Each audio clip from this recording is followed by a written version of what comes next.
My daughter left me in the forest so she could snatch a $10 million inheritance meant to keep me safe. I know that sounds like a headline you scroll past, but I walked out of Pisgah National Forest on my own 2 feet, pine needles in my hair and bruises up my shins, with a story that made a sheriff's deputy take off his hat and sit down. Before the week was out, I was holding certified documents in my kitchen, proving someone had forged my name while I was out there shivering under rhododendron leaves. Quick pause. Subscribe, hit like, and drop your city in the comments so I can say hi next time. I'm Eleanor Green, Nora, to just about everyone at First Baptist in the quilting circle. I'm 66, a retired school secretary, widow of a good lineman named Charles. We raised our only child, Kelly, in Black Mountain, North Carolina, where the Blue Ridge looks like folded corduroy, soft until you get lost in the ridges. My little brick bungalow sits 2 blocks off State Street.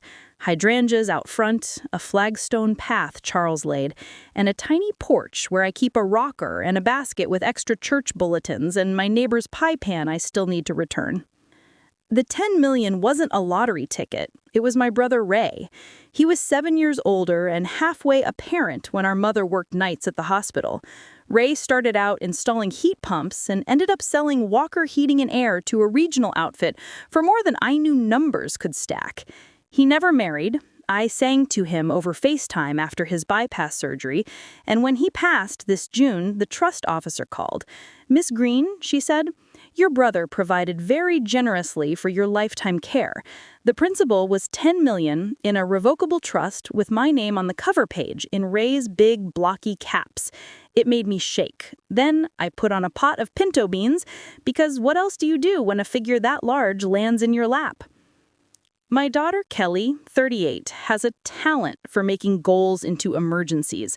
She married Brent, an always-closing realtor who calls my house a sleeping asset, and they live out near Lake Norman. When I told her about Ray's bequest, I would have preferred not to, but the trust officer kept calling my landline, and Kelly answered one of the voicemails. She started talking in fast little bullet points.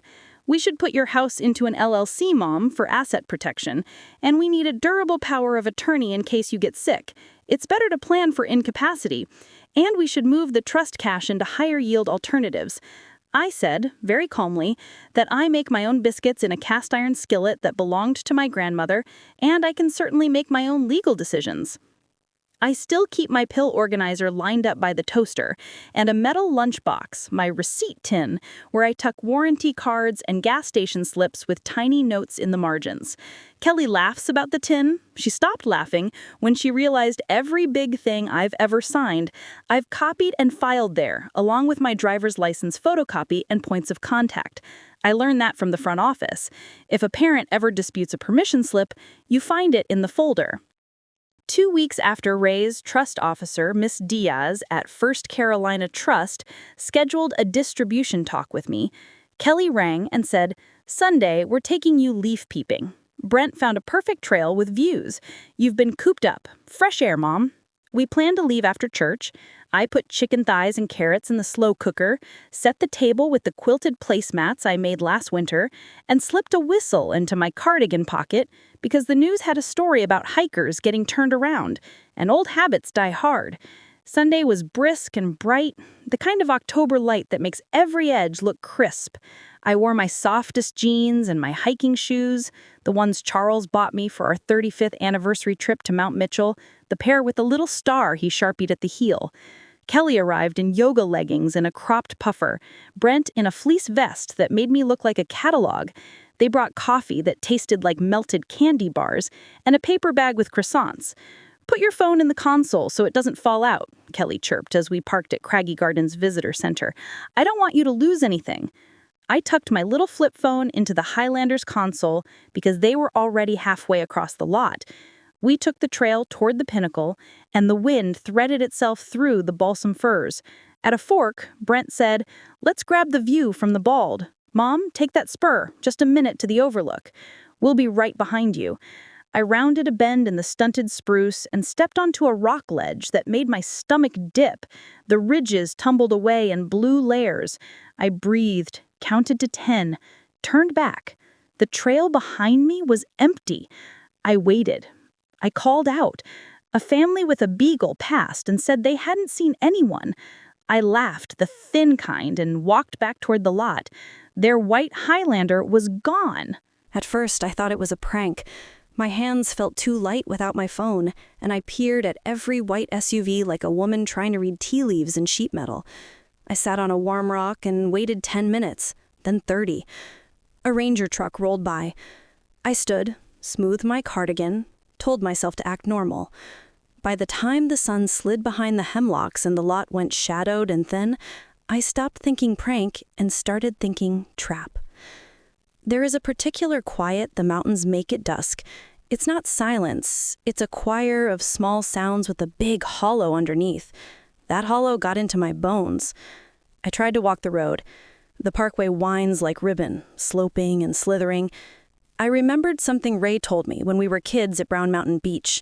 Nora, water runs downhill to people. If you're lost, find water and follow it. I turned back into the trees and listened until I heard a trickle. I followed it, knees popping, trying not to think about night animals. I found a place under a rhododendron grove where the leaves crisscrossed like a tent. I scooped leaves for insulation like I'd seen on a survival show and pulled my cardigan tight. I blew my whistle 3 times, waited, 3 more. Nobody answered. I didn't sleep so much as count breaths. The stars came out, fine as salt. I told myself a string of things I needed to do this week. Refill my blood pressure prescription, drop a casserole by Mrs. Adkins after our procedure, call Miss Diaz back about the transfer instructions she mailed. I pictured my receipt tin and felt steadier. When I get rattled, I organize. Morning found me stiff and sore and stubbornly alive. I followed the little creek until it grew into a bona fide stream lush with moss. By noon, my mouth was so dry I would have paid $1 for a church potluck sweet tea, but would have settled for tap water in a Dixie cup. Then I heard tires on pavement, like an answer to prayer. I pushed through Laurel and stepped out onto a gravel pull-off. A work crew in neon vests stared, then one of them jogged over with a bottle of water. "Ma'am, you okay?" he asked, and I said, "I think my daughter forgot me." A ranger named Jameson drove me to the Craggy Visitor Center, called the Buncombe County Sheriff's Office, and asked if I wanted to go to the ER. "I want to go home," I said. "I'm fine." He handed me his phone. I called my neighbor Edna, who said, "Lord, Eleanor?"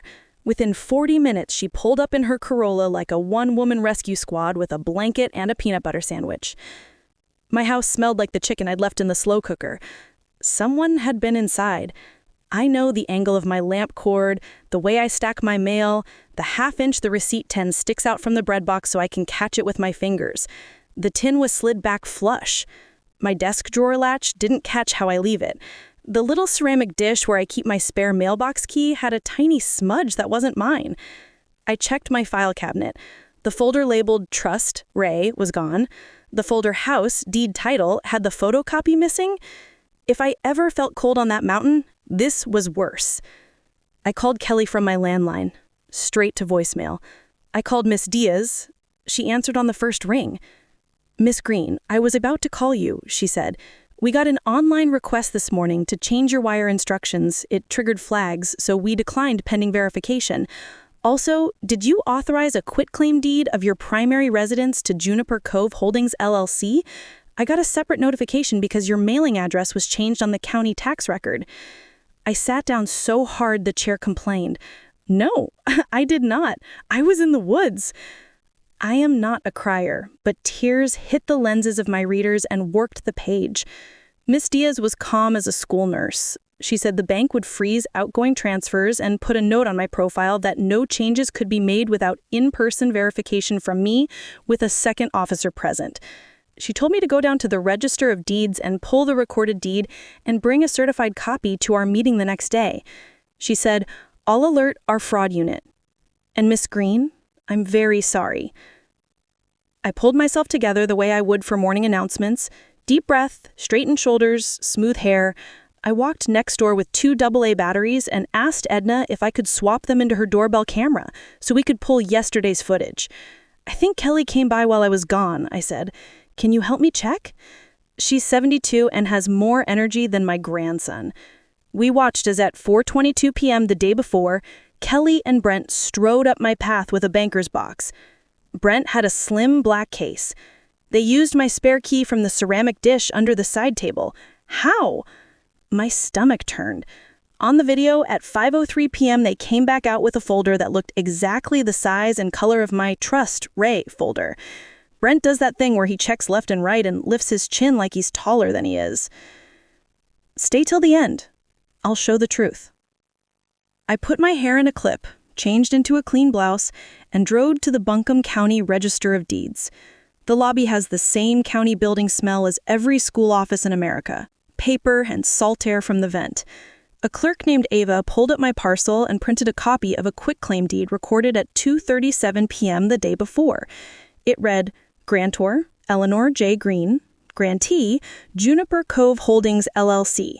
The signature block had my name in a curly script I've never had, notarized by one Danielle Voss, commission number and seal, with an acknowledgement of my personal appearance on the 14th day of October. My heart thudded.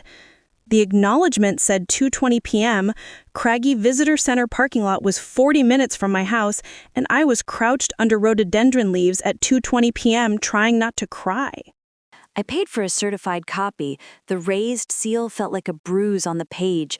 I tucked it in a manila envelope and then drove to the sheriff's office. The deputy at the front desk listened, really listened. He wrote down the times from the doorbell video and printed me a form to request a welfare check record. He said an investigator would call. If this is elder exploitation, he said carefully, we work with Adult Protective Services. You want to get them looped in. Also, call your bank's fraud unit. And I don't mean to pry. Do you have anyone else in your family to lean on?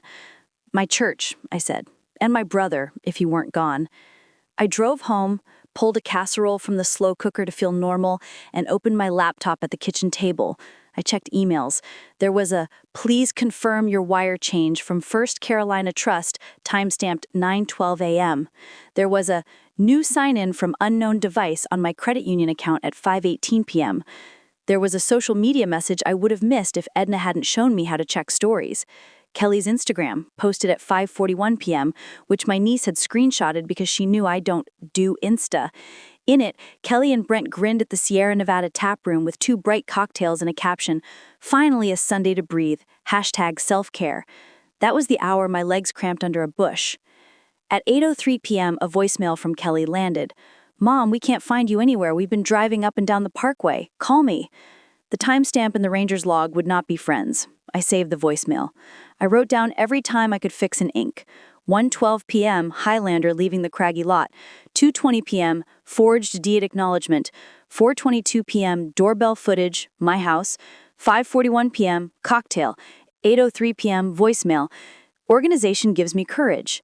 Monday morning, I called Adult Protective Services at Buncombe County Health and Human Services. I said, I think my daughter is trying to take my house and my money, and yesterday she left me in the mountains. The intake workers spoke like someone smoothing a rumpled quilt.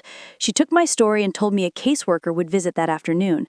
She told me to keep the door locked and to call 911 if anyone tried to come inside without permission. Then she asked if I had eaten breakfast. I said yes, although my stomach was a clenched fist. At 9 sharp, I sat across from Miss Diaz at First Carolina Trust, my certified deed copy on the table between us like evidence in a TV show. She brought in a man from their fraud unit named Mr. Lowell, who had the expression of someone who's seen a lot and is still surprised by human audacity. He told me they'd blocked the attempted change and put a hold on any third-party wires. He asked if I knew Juniper Cove Holdings, LLC. I said no. He showed me a printout, articles of organization filed 2 months ago by an online service, manager listed as Caffrey Real Estate Group, Brent. When I got home, a county caseworker named Glenn stopped by. He was young enough to be my grandson, but treated me like his teacher. He took down everything, including the detail about my receipt tin. He asked to see my doors and windows. Do you have a friend who can stay with you for a few nights? Better yet, 2 friends, go on a rotation? This is precautionary, Miss Green. Edna raised her hand so fast she could have sprained it. I'm here, she said. At noon, the sheriff's investigator called. Detective Branson. Her voice had a mountainside steel to it. She said they'd requested Blue Ridge Parkway camera footage and were going to pull automatic license plate reader pings for the Highlander around the time in question. She asked if I would sign releases from my bank and tax records. Absolutely, I said, and felt something shift inside me, fear turning into resolve. By 3 p.m., another call. The Register of Deeds clerk I'd spoken with earlier had pulled the notary commission record for Danielle Wass. She said, "She renewed last year, and her signature on file doesn't look like what's on your deed. Also, we have a message from Miss Wass saying she didn't notarize anything for an elderly mother transferring property to an LLC yesterday. She wants to talk to you." I called the number Ava gave me. A woman answered with a small, tired voice. "This is Danielle," she said. I told her who I was. Silence, then a sigh. "I'm so sorry, Miss Green," she said. "Someone texted me last week asking if I could do a notarization for an elderly mother transferring property to an LLC. I told them I only notarize in person with ID. Yesterday I got a call after church, urgent, and I said I was with my parents until evening. I did not meet anyone. Now I've been told my stamp and signature are on a deed. I keep my seal locked in my desk at the credit union." Her voice shook. "I'm going to the Secretary of State's notary enforcement. This isn't right."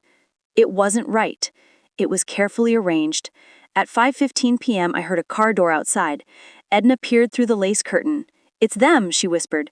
Brent marched up the walk. Kelly hung back. I picked up my cordless phone and dialed the sheriff. Then I opened the door and stood behind the glass storm door, the latch down.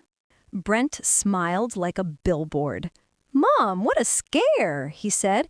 "We have been worried sick. We stopped by to check on you." "Leave the stair key on the mat," I said, "and I suggest you step off my porch." Kelly's voice went wounded. "Mom, we were trying to help. You shouldn't have been out there alone."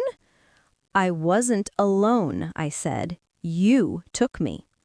His smile cracked. "That's not a fair characterization." A cruiser rolled up to the curb like a new character in a courtroom drama. Deputy Patterson stepped out and asked for everyone's IDs. Brent's voice got pinched as he explained that we had a family misunderstanding. Kelly dabbed at her eyes. The deputy asked if they had permission to come in. I said no. He asked if they had a key. Brent paused. "We used to," he said. "We were returning it." He dropped my spare key onto the mat. The deputy picked it up, handed it to me through the door, and told them to leave. They did, slow enough to look like a threat. 5 minutes later, my phone buzzed with a text from a number I didn't recognize. "Call me." It was the notary again. "Miss Green," she said when I picked up, "I just found something. My notary journal. There's an entry from yesterday in my handwriting that I did not write. It says you signed at 2:20 p.m., driver license ending in 2142. I checked. My last entry from last week ends on that page. Someone wrote this with a similar pen, but the slant is wrong. Also, my last entry shows I used blue ink only. This one is black." She breathed in. "Do you know anyone who would have access to my desk at the credit union? We have a realtor who keeps a box there sometimes." "Caffrey Real Estate Group?" I asked, my mouth going dry. Silence. "Yes," she said. "Brent has a business box by the copier." I stared at my hands. They were the hands that wrote lunch orders and band permission slips for decades, the hands that folded bulletins, kneaded biscuit dough, swatted mosquitoes, and held my husband's when the lights went out in ICU. Those hands trembled, then steadied. The next morning, an envelope slid under my door. No postage, no return address. Inside was a copy of a loan application from Juniper Cove Holdings, LLC, at Mountain Vista Credit Union, Brent's favorite haunt, requesting a $480,000 credit line secured by 123 Oak Knoll Drive, my address. The signature looked like mine if you let a stranger practice for an hour. In the margins, someone had written, "Funds to be deployed to high-yield project." The nerve! I looked at Edna. She looked at me. She said, "We're going to church. Not to pray them away, although we'll do that too, but because Pastor Sue knows everybody." We drove to First Baptist even though it was Tuesday. Pastor Sue works out of a crowded office with a sunrise calendar and very strong coffee. She listened, then picked up her own phone and called a man named Jack, who ran the Meals on Wheels route and used to work at the clerk of court. Within 10 minutes, I had a list. File a fraud alert with the credit bureaus, send certified letters revoking any powers I never granted, request the ALPR report through the sheriff, and set a meeting with an elder law attorney Pastor Sue recommended, Ruth Ann McCarthy, who has a soft voice and a spine made of rebar. I stopped at the post office on the way home. I slid 3 certified letters across the counter, one to Brent, one to Kelly, and one to Juniper Cove Holdings, LLC, at the address listed in their articles. Each letter said in precise school office style that any purported powers of attorney, deed conveyances, or loan applications with my name were fraudulent and that I would be seeking civil and criminal remedies. I added, "You are to cease and desist any contact with me except through counsel." On my porch, a paper sticking out from under the fern pot caught my eye. It was a printout of an Instagram story, the same Sierra Nevada self-care photo, time-stamped. Above it, someone had scrawled, "Check the geotag." I didn't know what that was, but my niece did.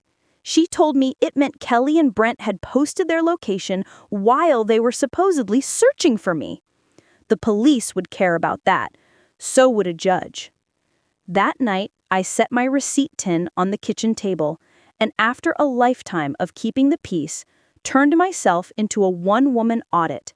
I stacked timelines, I clipped emails, I labeled photos, I printed the sheriff incident number, the Ranger Jamison card, Ms. Diaz's business card, and the deed copy. Then I tucked everything in a new red folder and wrote on the tab, "Truth."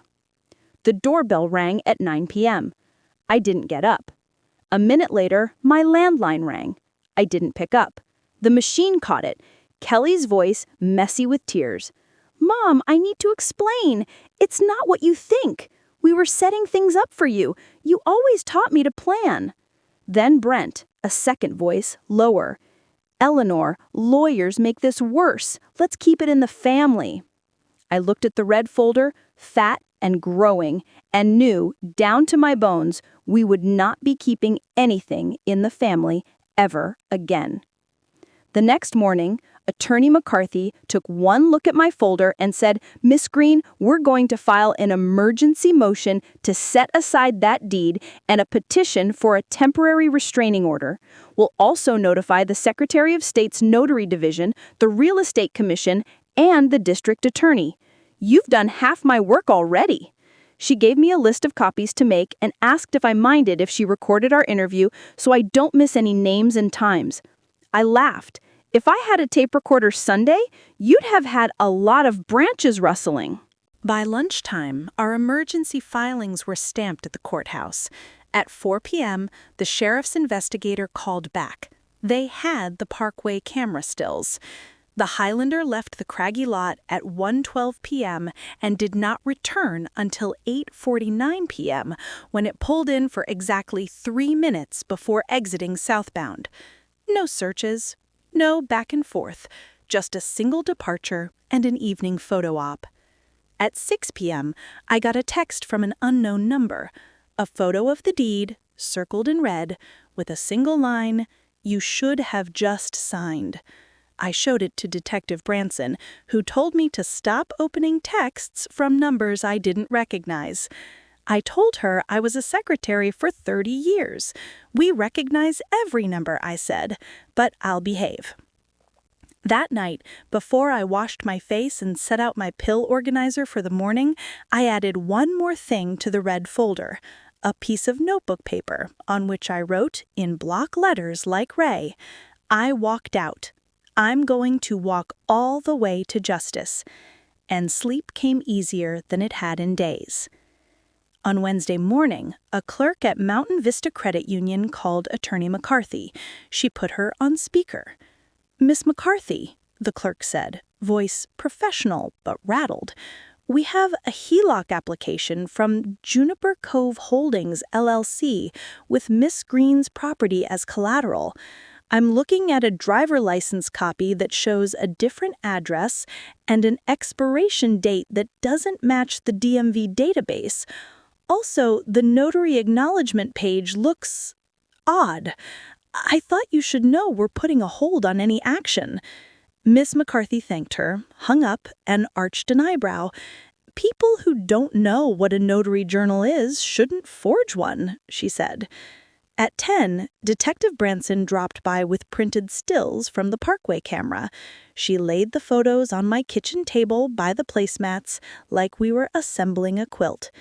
In the first, the Highlanders plate was clear. In the second, taken at 5:47 p.m., the same car coasted past the Folk Art Center exit. She tapped the timestamps. Their 8:03 p.m. voicemail about driving up and down came after they'd been to Asheville and the tap room, she said. Also, your neighbor's doorbell puts them at your house at 4:22 p.m. She slid a form toward me. I want to make sure you're comfortable with a criminal complaint for exploitation of an older adult, obtaining property by false pretenses, and uttering a forged instrument.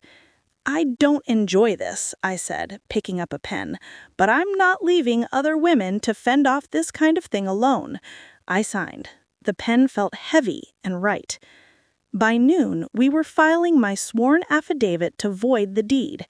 Miss McCarthy insisted we stop at the Notary Enforcement Division office in Asheville, where the investigator, a woman named Tasha with cat-eye glasses, took one look at the deed copy and whistled.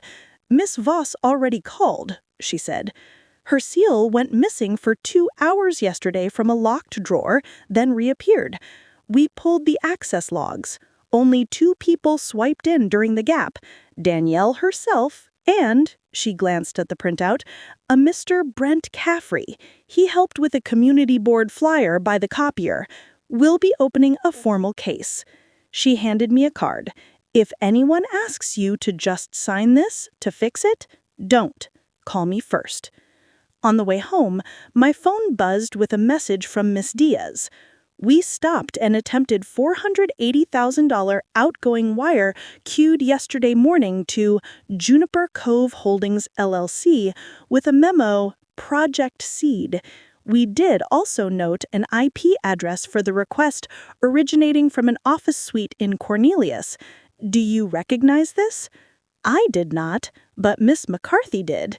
She texted back, That's Brent's brokerage office. I kept vacuuming. Petty? Maybe, but there's a dignity in keeping your house tidy while the world tries to knock you over. At 3, the doorbell rang again. This time, it was Pastor Sue with a pan of chicken and rice and a stack of paper plates. No dishes while you fight, she said. Behind her was my choir friend Miriam, who hugged me and said, We're running interference at church. If she shows up, we'll redirect. I spent the afternoon writing out dates on index cards. It's how I map stories when they get too big to hold. Each card, a beat, a breath, a truth. I laid them on the bedspread. The hike, the missing car, Parker Jameson, Ranger, the doorbell video, the deed time, the taproom post, the you should have signed text. Then, with a satisfaction only a secretary understands, I slid the whole set into a rubber-banded stack and wrote Evidence A. At 5, my landline rang again. I answered and said, This call is being documented. Kelly paused. Mom, we did this to protect you. The economy is about to crash, and you don't understand. You're vulnerable. Brent knows how to park money. You're welcome. My hand tightened on the receiver. You left me in the forest, I said. She exhaled through her nose like the kid she used to be when she got caught pushing a classmate on the playground. We didn't leave you. We thought you wanted to walk. When we realized you were confused, we panicked. We did what was needed. What was needed? I asked. Stealing my house while you were sipping cocktails and posting about self-care? Silence. Then a whisper.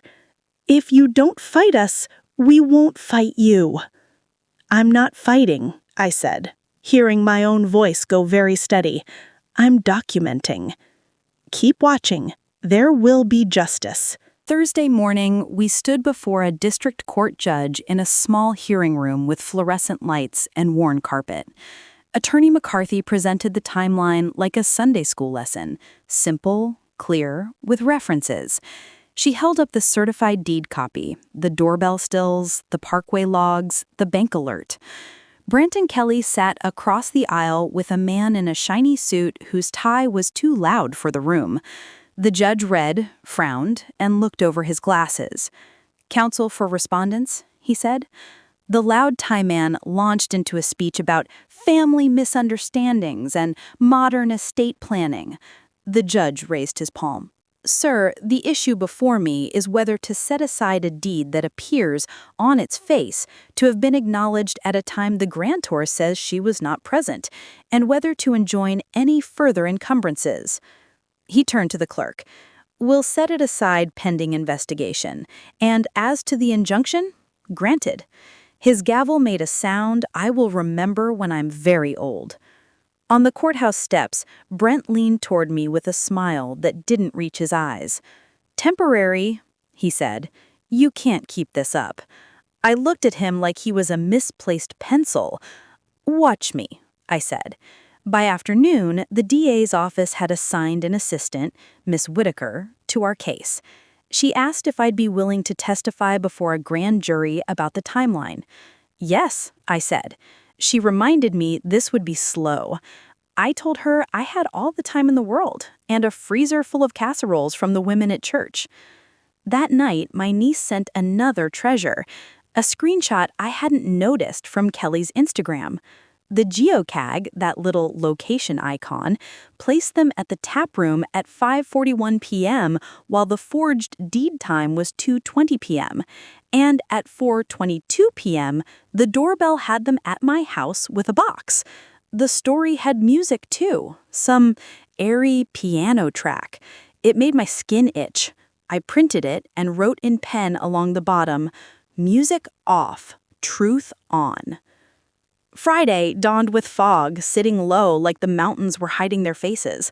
I made coffee, folded a load of towels, and set the table for the meeting Ms. Diaz had asked to hold at my house with their fraud unit. Mr. Lowell arrived with a leather folio and a quiet competence I grew to admire.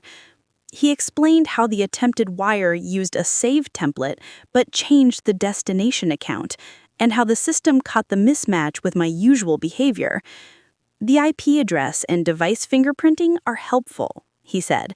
"In court, they bolster intent." He asked if I had a home computer. I pointed to my sturdy laptop. He ran a scan and found a little browser extension installed 2 weeks earlier. "This could autofill forms and capture entries," he said. He showed me the name. Brent had installed it when he helped me print my choir schedule. We removed it, and I felt a wash of the same anger and sadness you feel when you open your pantry and find mice.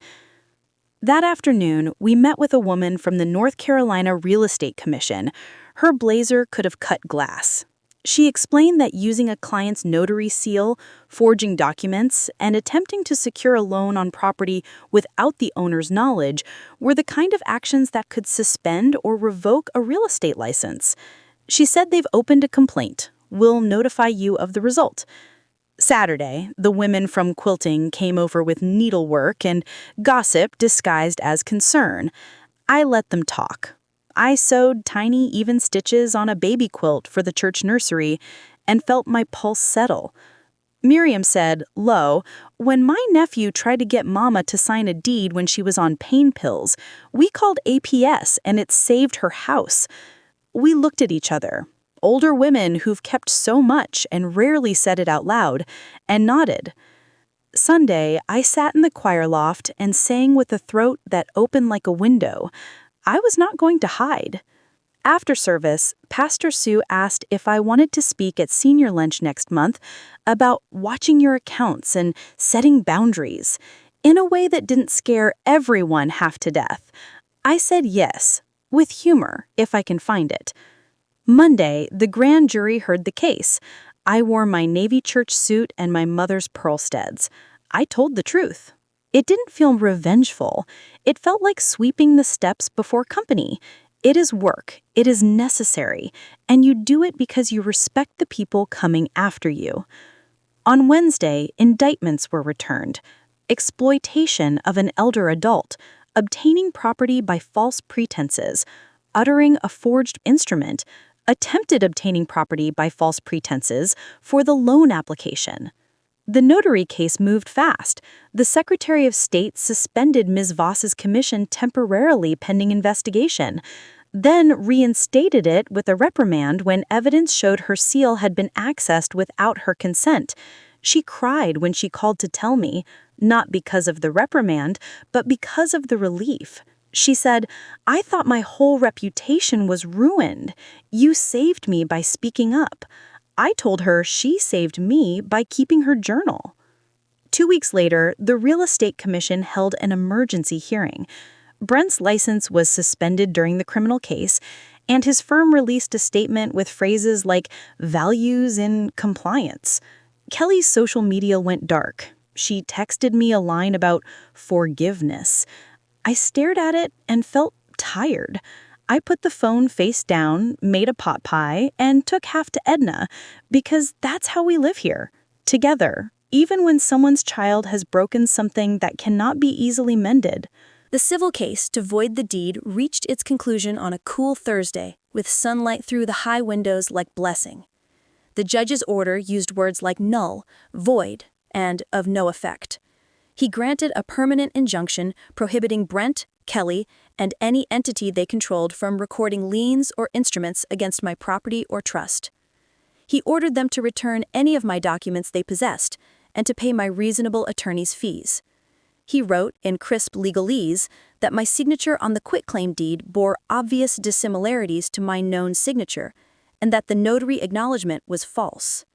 I framed a copy, not because I enjoy the fight, but because I want to remember that institutions can work when you ask them to. The criminal case didn't go to jury. In late spring, Kelly took a plea to a reduced count. Cooperation, first-time offense, however the calculus runs. She received 3 years supervised probation, 200 hours of community service at a charity we picked together. I chose a home-delivered meals program because irony sometimes feeds you twice. Restitution for my legal costs, and an order barring her from serving in any fiduciary role for 5 years. Brent's case lingered longer. The DA added a count about possession of a stolen notary seal. He pled too. His real estate license was revoked for at least 3 years, with conditions. I did not attend his hearing. I was at the church, folding bulletins and laughing with Miriam about how the new copier jams when it senses fear. Don't click away. He'll get what's coming. You might be wondering about the $10 million. I asked Wiz Diaz to set up my trust so that distributions require in-person verification by me and a second bank officer. Any large outflow triggers a phone call to Edna as my trusted contact. I added a clause to my will that contains no contest language. My attorney said that way, if anyone challenges, they risk their small, guaranteed bequest. I did not leave Kelly nothing. That is a recipe for a different fight. I left her a small, contingent amount in a monitored supplemental needs trust that requires counseling and a long season of good choices before a trustee pays out for basic support. The rest goes to the church scholarship fund, the library, and a little grant in Ray's name for HVAC techs at the community college. Ray would like that. He believed in keeping other people warm.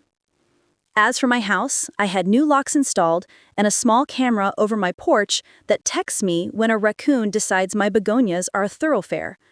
I keep my receipt tin in a different spot and made copies of everything for a second tin that lives at Pastor Sue's office. I learned to use two-factor authentication with a smugness I didn't know I had in me. I bought a spare flip phone and keep it in my car glove compartment. I take it on walks. If a loved one tells you to leave your phone behind so you don't lose it, you bring two. The forest, by the way, is still beautiful. I went back in June with the ranger who found me, Jameson, and his wife. We walked a much shorter, flatter trail at Bent Creek. I took a photo of a sunbeam hitting a stream and put it on my fridge. It reminds me that light shows you the shape of things, and water runs to people. And if you listen, you can hear both the small sounds and the big hollow underneath, and still choose the path that leads home. What do I feel about my daughter? Grief is the honest answer. A mother's heart is a quilt. It holds, it warms, it also has seams that pull when you tug too hard. I miss the little girl who lined up her crayons and asked me to braid her hair. I do not miss the woman who looked at me and saw a wallet she could open with papers. Love and boundaries can live in the same house if you set a lock. If you are a woman in your 60s, 70s, older, if you're anyone really, here is what I learned. Not as advice, but as a testimony from my kitchen table. Keep copies, label each page, date everything. Choose a bank that knows your face. Set alerts on your accounts. Add a trusted contact who loves you without wanting anything you own. If someone pushes papers at you and says, just sign, tell them you'll take it to your attorney. If a hike is suggested, bring your phone, a whistle, and a stubborn streak. If you suspect exploitation, call Adult Protective Services and your sheriff. It is not unloving to protect yourself. It is the opposite. I sleep fine now. The hydrangeas are huge. The choir trip to Gatlinburg next spring is on my calendar in big letters.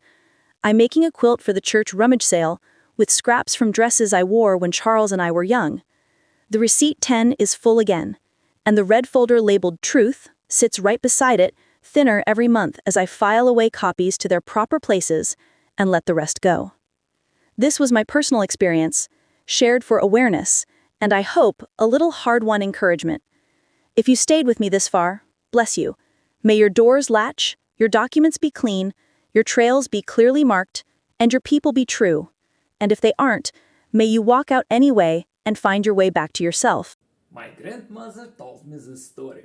Thanks for watching this video. Bye bye!